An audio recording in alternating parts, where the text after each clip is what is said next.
ಪರೀಕ್ಷಿಸಬೇಕೆಂಬ ಉದ್ದೇಶದಿಂದ ನೇರವಾಗಿ ಕ್ಷೇತ್ರವನ್ನು ಪ್ರವೇಶ ಮಾಡಿದೆ.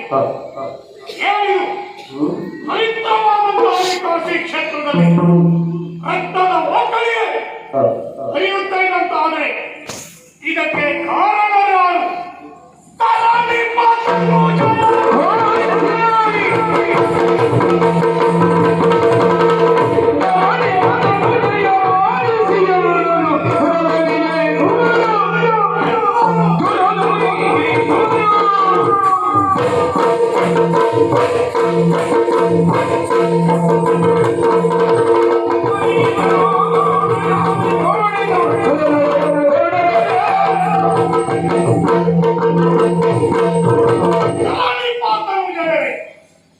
ನಿಮ್ಮ ಚಿತ್ತವನ್ನ ಇದ್ದ ಕಡೆಗೆ ನನ್ನ ಮಾತಿನ ಕಡೆಗೆ ನಿಮ್ಮ ಗಮನ ಇರಲಿ.